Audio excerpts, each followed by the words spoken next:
Welcome to the Valid Podcast. You dig what I'm saying? Vulnerability, accountability, leadership, intentionality, and demand. All aspects of life, and we're just here to talk about it. I can't believe we're filming again. This is so crazy right now. It feels like old times. Yo, I love it. I love it. And we got the new merch over there. Nobody even seen the hoodie you got on. Flossy. Can y'all see Okay. You dig? This one's coming to you this week. I'll pick it up at the end of the week. Exclusive. Who? It's coming too. Oh, Shelby. You need something to me. I'm not gonna front. It would be nice, but the shipping, I'm telling you, it's gonna be like 2 months. I could wait. Don't worry. I could wait. We're gonna wait. All right, we're gonna wait till you get back to the States, and then we got you. You got you. With that being said, before we get into this validity check, Shelby, did you think of one? No. I knew you didn't. I knew it. But I was counting on you. Honestly, I didn't know if we were still doing validity checks this go around. I don't know. It's just always right. It's a good way to ease into everything. Break the ice. Yeah, just break the ice. I'm excited. I'm hella excited. And Alicia, I appreciate you for hopping on so early in the morning for you. Meanwhile, I got to get ready to play 2K for the rest of the night after this. You know what I'm saying? Nah. Right. I'm trying to figure out if I'm going to get drinks or not. I mean, it's still early for you though. Yeah, it's 8 o'clock. Yeah. It's 8 o'clock. Oh, it's 8:51 a.m. for me. So. On Tuesday at that. Yeah, it's Tuesday. That's crazy. Yeah, I'm in the future. I'm 12 hours ahead. That's crazy. Wow. I don't even want.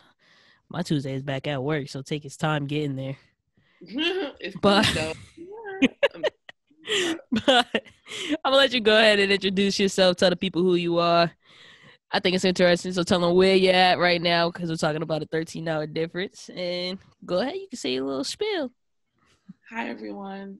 I go by G Mentality, aka Alicia. I currently live in China, and I'm here on Valid TV podcast with Aubrey and Shelly. Thank you for having me. Of course.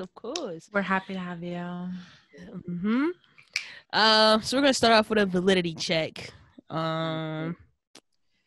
You said a good one, but I think I got a juicy one.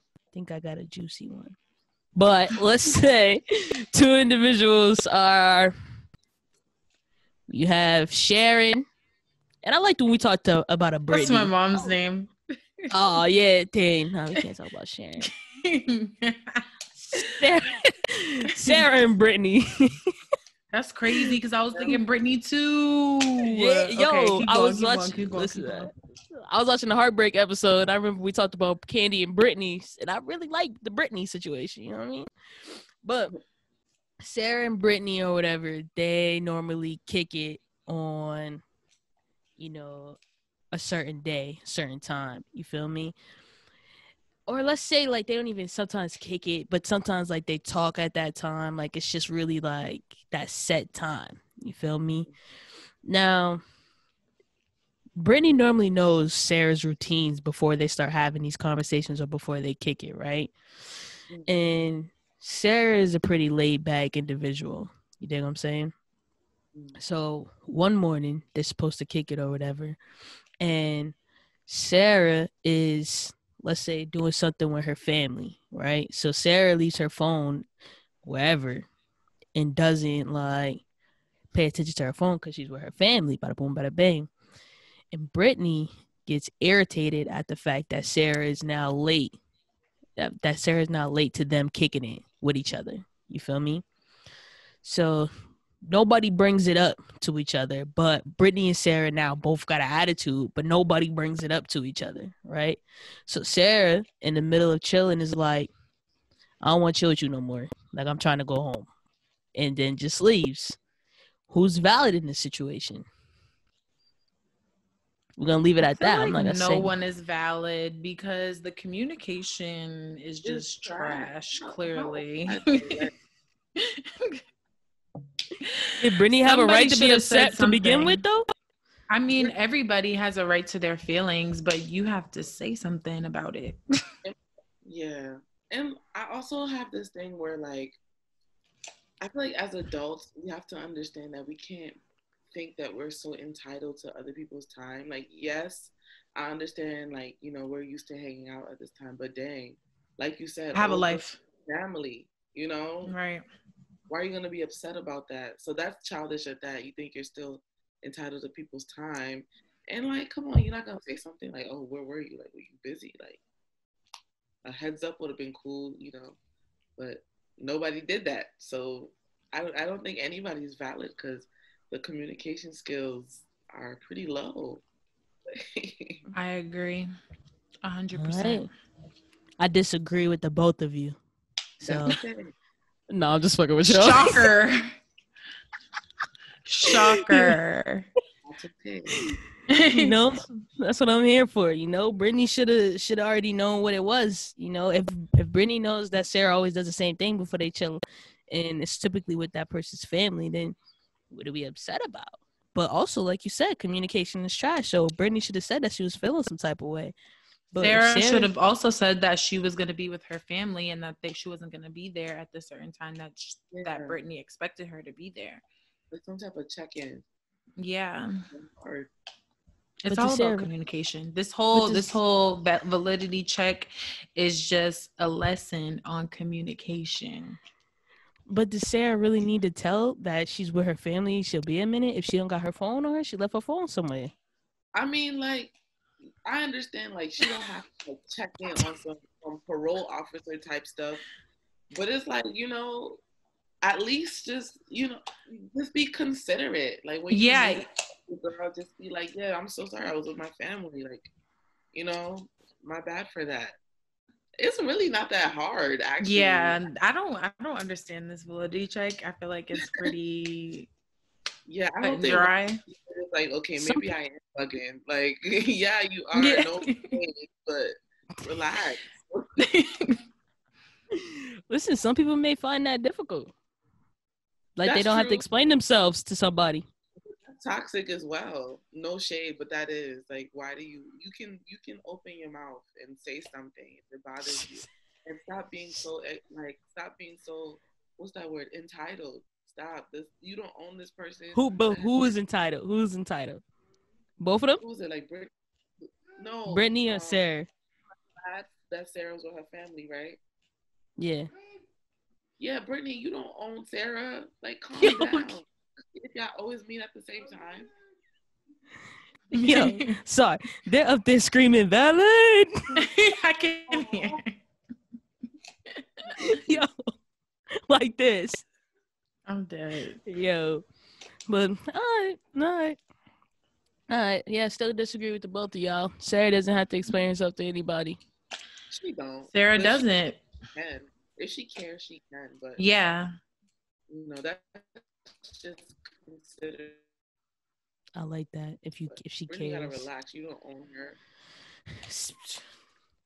There it is. Brittany gotta relax. She don't own her. Yeah. See? Especially if they hang out at the same time. Relax. Like, obviously something's up. Relax. Like, come on. What if something was going on with Sarah? Brittany could have been like, yo, what's going on? You all right? There's no checking on her. Is it Sarah's responsibility to be like, oh my gosh, I'm going through XYZ with my family? Like, does that have to be the case? I just feel like it's the considerate thing to do. Like, I don't understand the dilemma here. It's just people not talking. That's what I'm getting right? All right. I don't know. I feel like if y'all was in that situation, who knows? If I was in that situation, if I was in Brittany's show, I was like, oh, you good? Like, I ain't here for you. Boom. I would have found the reason. Boom. I'm not even upset. So, okay, so there's a dilemma. There was no reason to be mad in the first place, like, for anybody to be mad. But if Sarah's picking up on Brittany's energy, and Brittany's already tight without saying anything, it's just like, you fucking with my vibe. You know what I mean? I guess. I'm not gonna say I know how this person feels, but Well, yes, I do. I'm not perfect, but we learn. You live and you learn. But moral of the story is, I think y'all are right. Communication is key. I just had to disagree with y'all for a little bit. No, that's a devil's advocate. Definitely. Right. All right, let's jump into today's conversation, man. I think this is gonna be a good one, and I appreciate you, Alicia, for coming to me with this this topic in general. Topic today is breaking and healing generational curses. I think this is very informative. I think we all go through it in our own little ways. And I'm gonna start off by asking if both of y'all or one of y'all or whoever could just break down like the meaning of a generational curse. What does that mean for the people out there? I have a way of defining it, but for people to understand, unresolved trauma that manifests into negative coping mechanisms like bad habits, more trauma, survival tactics, and cycles from within the family. So that it's like your family's baggage, like impacting who you are as a person and your other family members. I like that. That was real thought out, wasn't it? Yeah, it was. Notes. I love that. I like that. Now, do you feel like, you don't have to answer this personally, or maybe it's stuff that you've seen, but do you feel like, you are part of some type of generational curse at times where you just feel like you're trying to break it or heal it or trying to start something different for, your kids and kids? I do. I would be dishonest if I said no. Yes, I do feel like I am a part of it. Yeah. What was the other side of the question? So basically, like, how do you manage it? Like, how do you feel like you're working towards? I guess, are you in the process of breaking it, or are you in the process of healing from it? I would say breaking it and healing from it, like, sort of kind of stays in the same bubble. I am in the process, actually. I'm also like learning more about myself and learning about like the things that stem from like the things I knew. I would say the way I'm managing that is like putting that baby steps always. You never want to jump into something, but baby steps into like healing. And also understanding that changing is a choice. Like when you decide to like fix yourself and heal and all this other stuff, you do realize that, asking for help and taking that responsibility on healing is really a choice. So when you think about your family, you just think like how they stuck in their ways, like not to demonize them, but like that's all they know and that's all they care to be. And it gets sad. It is what it is. It's hard to accept that. Like once you realize that a person that's just who they are, no matter how much you try and like change them or talk to them about it or explain how it makes you feel, they're always just going to be that person. Like accepting that is difficult. For me, at least. And that's a big fact. And on a personal level, I'm still learning. I'm still like trying to ease my way into acceptance. Like right now, I think I'm in the anger or confusion stages. Like why do you choose to be that way? But you can't save everybody. But yeah, I feel that. I like that. When you say like changing is a choice, I feel like I'm in a generational curse of cheating. No, I'm just fucking with y'all. But maybe no, that's real. No, that's look at Shelby's face. No bullshit though.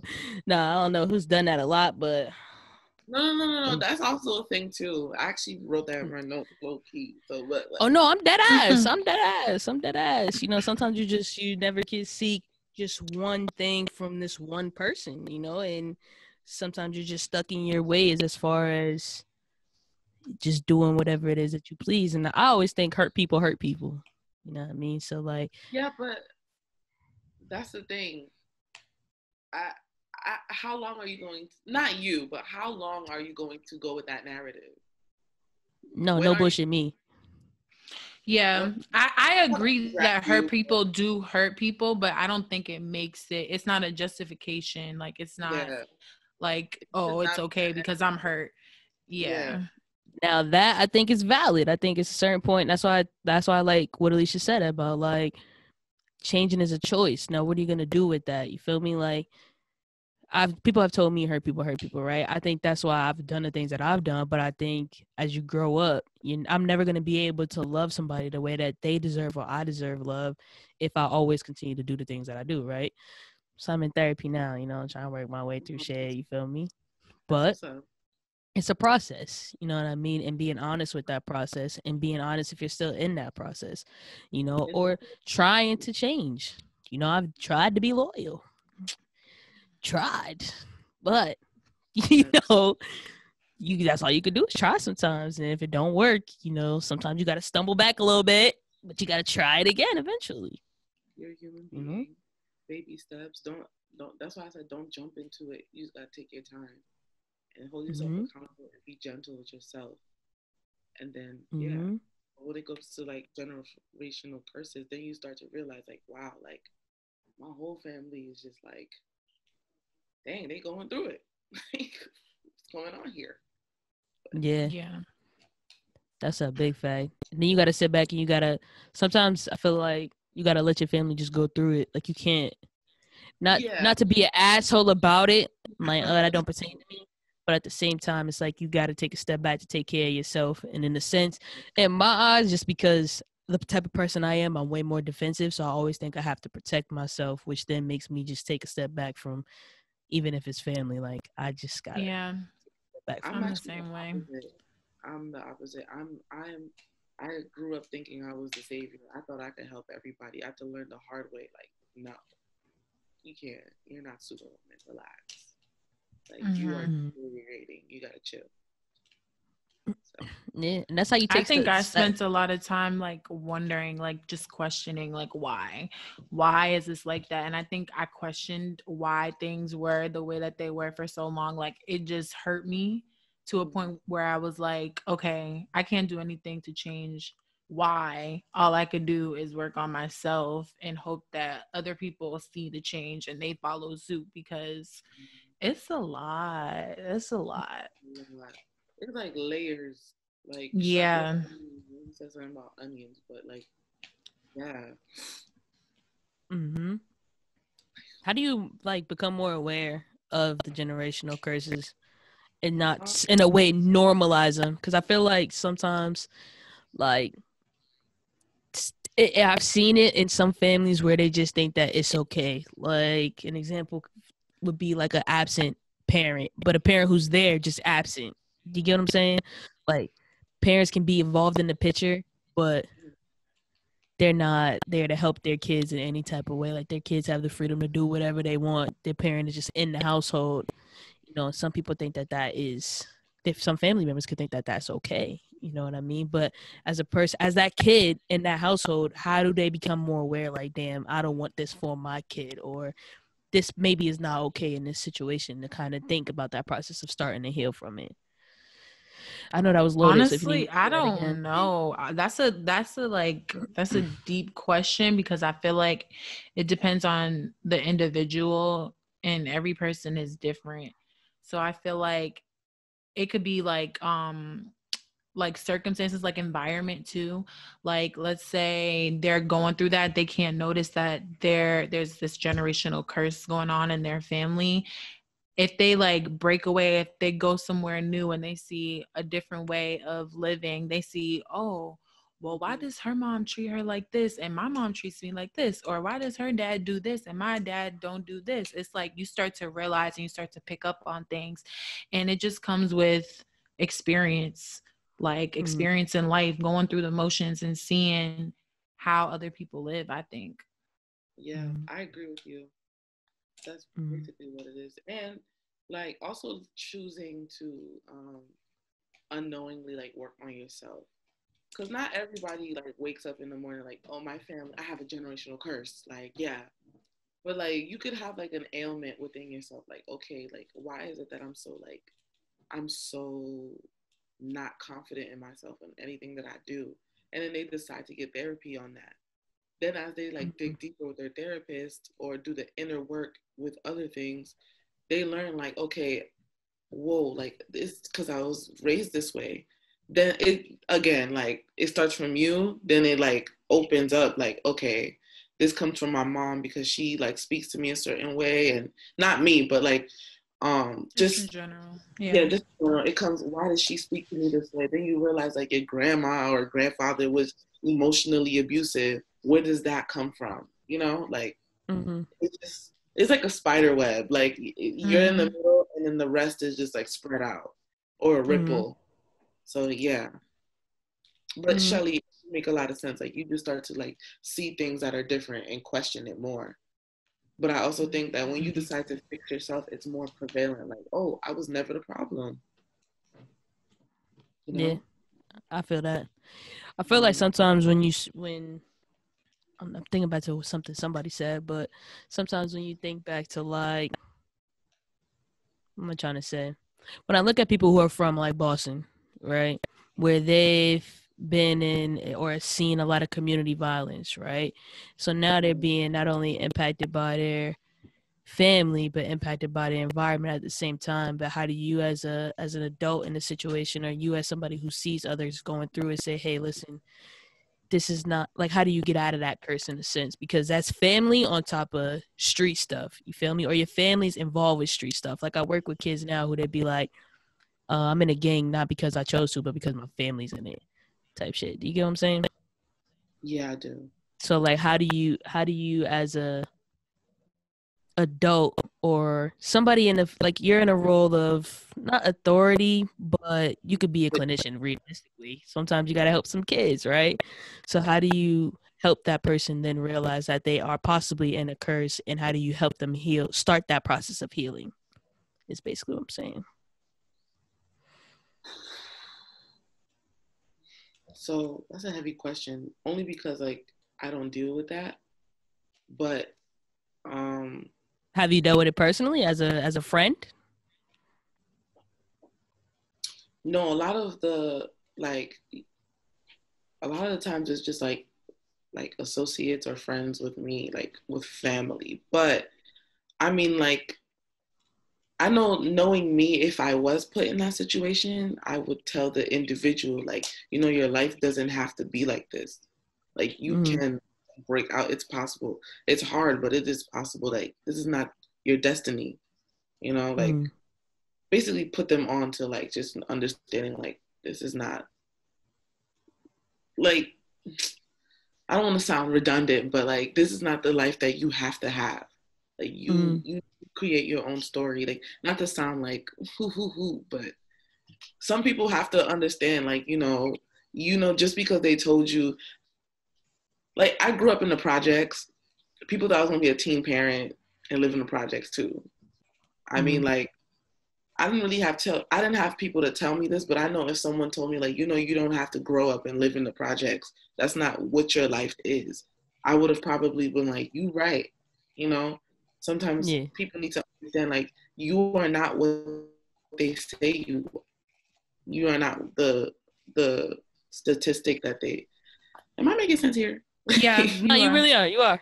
Mm-hmm. Like, you are not like what they, like, you're not what they named you as. You have that power to really change your own life. You know that, right? Like, I think a lot of people, especially like as Black people, we forget that because Mm, we already have the system going down our throats about, oh, you're Black, mm, you're the N word, and this is how you live. But it's like, yeah. it's not like that at all. And I feel like a lot of us are actually becoming awakened with our true purpose, and we just need that person to like tap that, like Yeah. that there. So It I takes don't want to it really takes that one person just to it really does. encourage and push someone to just Yeah. be different than what, like you said, society has put them or made them out to be. Because some people Mm, think they should follow this script because that's all they know. But it's like when they learn that, like, oh, I don't have to do that, they do wake up and they're just like, I'm not going to do that no more. Like, I could have stayed in the Mm-hmm. project. I could have had a kid and I could have, public housing for the rest of my life. But I sort of had this like awakening and I was like, no, I want to go to college.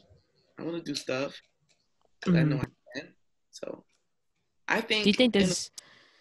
Go ahead, finish up. Go ahead. No, you can go ahead. I was gonna say, do you think there's ever a time when it's like, for lack of better terms, too late? I don't think, like, what do you think, Shelly? I'm like 50-50 with this. I don't know. Like, I feel like you should never give up on your like dreams and your goals and what you really want to do in life. But at a certain point, I feel like, how long are you gonna chase something that just isn't happening for you? Yeah, I know. Only reason why I asked that question is because, but you never situation. know, because like, I just saw something about the Queen's Gambit, the TV show, where I think it was the person who wrote it had pitched it to all these people for, I think it was years ago. I don't remember exactly how many years it was, but they kept turning him down. I don't know if it was a guy or female, so I might be misspeaking, but they kept turning them down. And now it's like the most watched Netflix series, and it has all these views. So it's like, you never know when you should stop, because if you, the next day, you could stop one day and then the next day is the day you gonna pop. Like, you just don't know.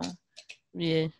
Also, I think about that like just with situations where you could be that person who's telling somebody like, you know, bro, you don't have to live this life, or you don't have to do this, you don't have to do that. And let's say, you know, in my situation, they're older than me, all right? Their circumstances are different, but at what point do I say to them like, bro, I can't necessarily try to get you out of this no more. I can't tell you the same thing over and over again. If they're in their 30s, 40s, you know what I mean? It's like, when are you gonna learn? Yeah, I also agree with you, Shelly, that it is sort of 50-50, because at the end of the day, a human being only has so much free will. Well, they, changing is a choice, but it still is not. I don't believe it's too late to change unless you really want to. Because there are people who be like 35 and go through this revelation, like, yo, I don't have to, kill people anymore. I don't have to do crack anymore. I don't have to, I don't have to live through this anymore. People still go get help at like 50 and force themselves to learn new ways to adapt to their environment, or to like make it out, But that, again, it comes with that whole choice thing. Yeah. And I'm not, yeah, it does come with that. I don't want to like try to victimize people like, oh, like you chose to be that way. It's not really like that, but some people just don't know, and it's sad. Now, what if it is sad. Now, if you're in a circumstance where, you know, you've tried to take somebody out of that situation by showing them new experiences and doing the work, doing your due diligence, basically, like telling them there's more to life than just this, this is what it could be like, showing them, physically taking them with you, and for years it's still the same. How do you keep that person who's telling them sane, and then also the person who's in that situation motivated to keep trying? I guess I'm trying to say. So you saying, how do you do that? Because I feel like you deal with that at your job. So how do you do it? Somebody who doesn't care and help somebody who does want to care. Yeah, I'm thinking of life, Shelby. Oh, okay. I thought you was thinking. I mean, but that's life. Yeah, like, all right, you have a friend, who does their own thing, and for this purpose, let's say she is just involved in things that consistently gets her into trouble, right. And you being that person who constantly tries to help her see other things where she doesn't have to sacrifice her freedom, you know what I mean? Where you continue to show her different experiences, but nothing seems to give. You know what I mean? So I feel I've definitely had friendships like that, not even on a professional level. Again, I remember I said that I was always the type of friend that like wanted to help, but I had to learn that like, yes, you are coming from a good place and good intentions, but there's only so much you can do. I think it's important that you stay that positive person in that person's life, but don't stop overextending. You know, They some have to people, want it. yeah, there's only so much you can do. Like you're just gonna keep overextending for what? They're not gonna change.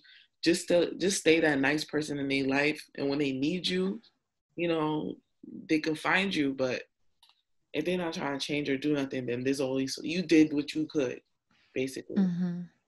That's valid. I like that. I like that a lot. Like, but how would you? yeah. Let's see, like, what do you think the beginning of the healing stage starts? You know, that process of breaking it. You probably already touched on it a little bit, but just to break it down, like, where do you think that starts? Because you kind of said it starts from kind of like within, being aware within. It does start within. It's like most of the time, like when you start healing, it's rather maybe like you just, I don't say maybe, but like you have this bottom that you hit. Or like, you know, like if you have people that care about you, they sit you down like, yo, you really gotta chill. And if you can't see it and then you keep going, you do hit this bottom. Not all bottoms feel the same way, but you hit this bottom and you're just like, bro, what? And then you're forced to really look at yourself in the mirror. And then you choose, do you want to fix this and keep the people in your life that you love? Or you don't want to. So yeah, I like what you said there. Not all bottoms feel the same. I've never heard anybody say that. Me either. I'm like, wow. Yeah, some people will wake up one day, all their friends and family is gone. That's one bottom. Another bottom is all your friends and family being like, yo, we care about you, and wake up, seriously. And another bottom could be you don't have an arm. Or another bottom could be you're naked in a parking lot somewhere. You never know. But, yeah. Yeah, that's valid. We forgot to specify what a generational curse looks like and how to really get into it. Did you still want to know, or we? No, let's go. Okay, all right. Let's go. So one of the like generational curses that is very common is probably like divorces or separations. Could be a generational curse. So if someone grew up in a home with a divorced or separated parent, like that can skew how that child looks at relationships. Like, I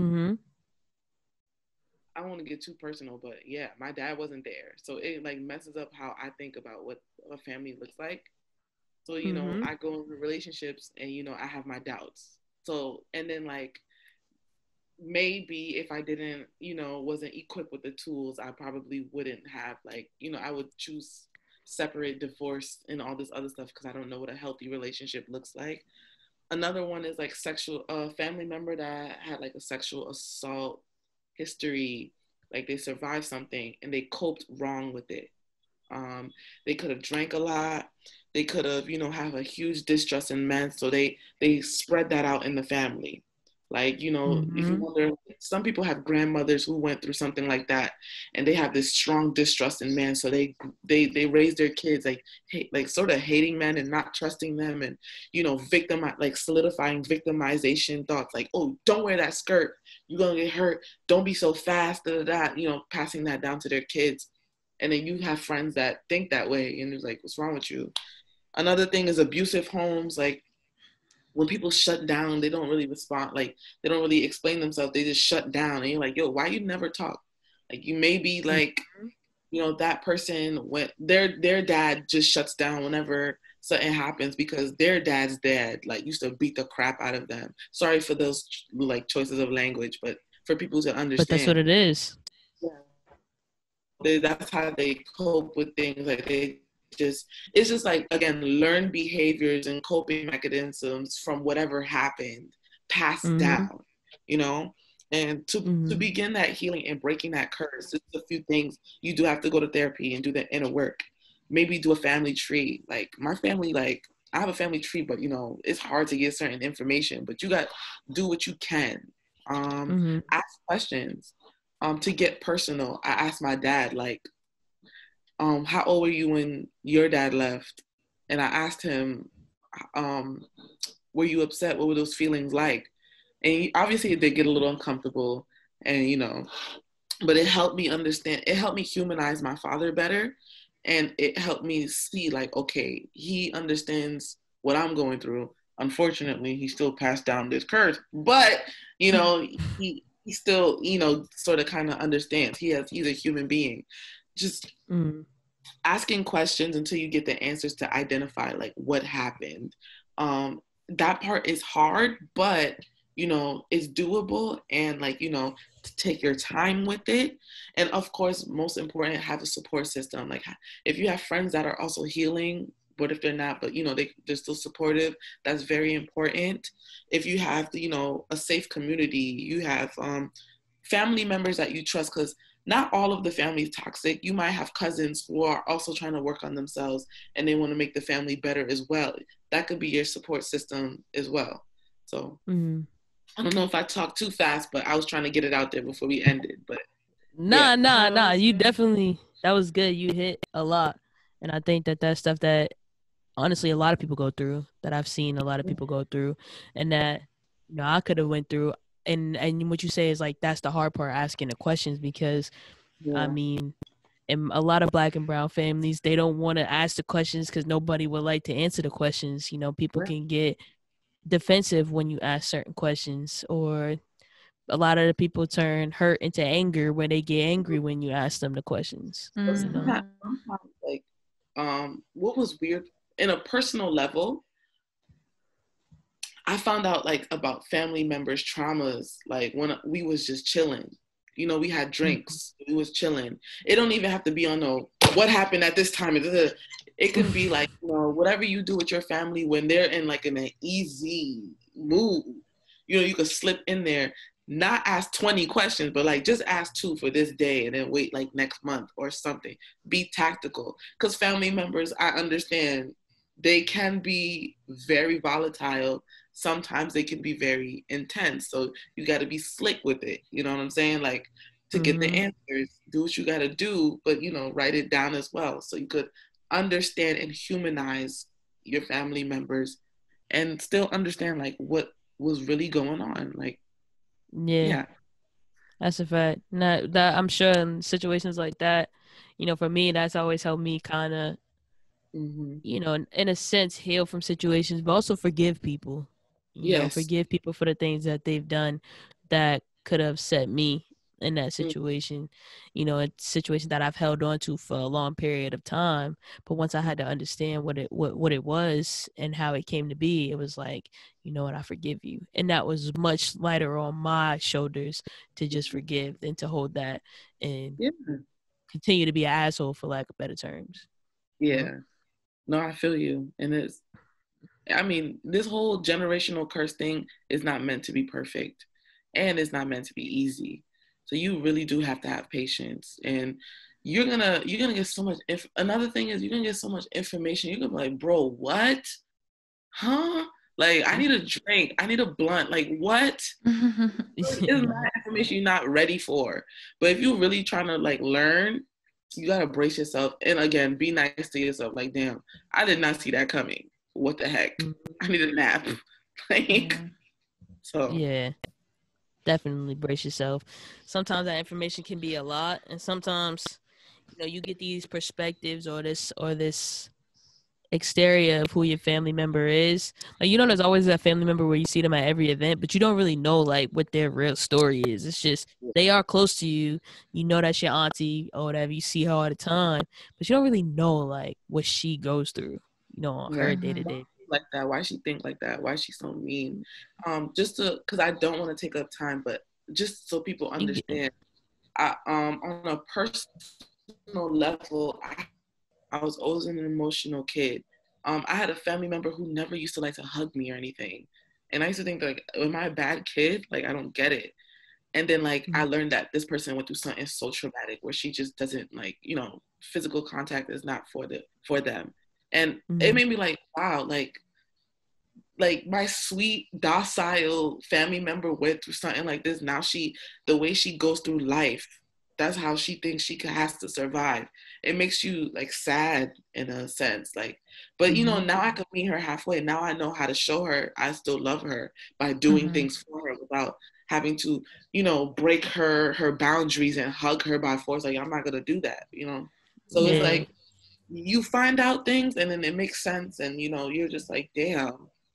But let me show you how I love you if you can. But like, yeah. Yeah, that's valid. I appreciate you for slowing us down and saying all that. I think that's important for people to hear and for people to take with them with this conversation, because sometimes I feel like that right there is something that we may normalize, just the situations of not asking the questions or not asking how people feel in these situations, or just letting auntie be auntie without understanding who she really is. People don't do that. I know I damn sure haven't done that before, where I've asked like, why is auntie such and such like this, or why is uncle such and such like this, or why is my paternal grandfather like this. I just would be like, I don't like you. But I never really take the time to ask the questions to understand. So I think this conversation is helpful for myself and for others. Yeah. So what advice would you give to anybody who's in that process of healing currently? A big thing that I learned, at least in 2020, but for right now, be nice to yourself. I was thinking the same thing, girl. Nice to yourself. Like, listen, like this voice in your head that you like, especially growing up in a toxic family or anything, like you grow to have this voice in your head that's always coming at your neck, like, oh, you're not good enough, or you're not this, you can't change. Like, you're gonna have to learn to mute that and be nice to yourself. Teach yourself how to be that positive being in your brain. You have to like basically rewire everything. So it's gonna be hard, but you have to really be gentle. Not baby yourself and not take like criticism and not like take responsibility. That's not what being nice to yourself means.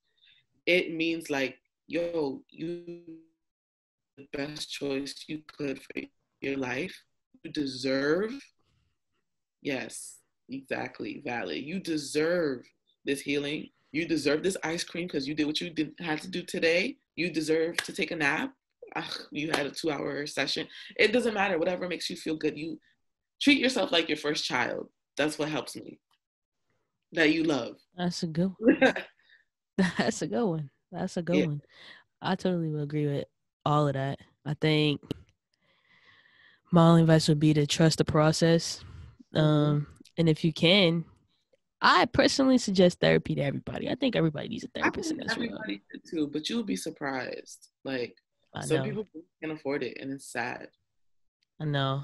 It is sad. It took me a long time to get there, though, to even get to the point where I was like, yeah, I need to do this. I never wanted to take the step. I felt like there was all that stigma that comes with going to therapy played a role, and I am that person on the other side of the table, which is crazy. So for me to kind of have to break apart my professional and my personal life and that stigma of that's what's up.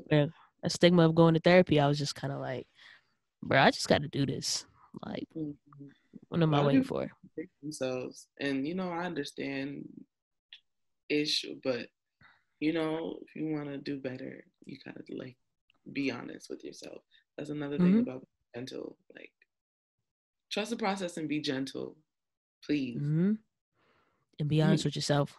That's how I had to be. Like, I just had to tell my therapist, like, yeah, I just noticed that after this session, I'm an asshole. Got to fix that. Okay, you're an asshole, but listen, at least you know that, and you're doing a great job. Boom. Exactly. I'm being gentle with myself. I'm being honest. It is what it is. Now you just like, that's just me. That's how I do it. Like, look. But all right, Shelby, any last words before we wrap up? On top of what you guys said, I would say just be patient Like, it's not gonna happen overnight. It might even happen over the course of years. I feel like it's a journey, and it doesn't just, you don't just reach a like final stop. Like, it's continuous. It keeps going. So be patient. It's gonna be ups and downs. It's gonna be times where you feel like you took 20 steps backwards and you gotta, get back up and keep going. It's all a part of the journey. It's all about a part of life. Mm-hmm. Good. I hope a lot of Black and brown people could understand, like, yo, you're not hated. You just born in the middle of a storm right now. Just make your way out, please. So facts. That's valid. You don't gotta stay in one spot. Be that moving rock from SpongeBob. You know that was a bad. And jump up and take leaps of faith. I commend you both for taking leaps. Shelby moved last year. I think it's dope that you're in therapy and learning. Oh, thank you. That's dope. Thank you. I appreciate it, but y'all are out there on your own, and I commend y'all for taking leaps. You took a leap to a different country, you took a leap to a different state, and I think that those are big steps in getting to understanding yourself better when you're on your own. You're not around a lot of people who just, for sure, in your shit all the time. Yeah. So, big ups, y'all. Big ups to y'all. Thank you so much. Of course, we're gonna go ahead and close this out.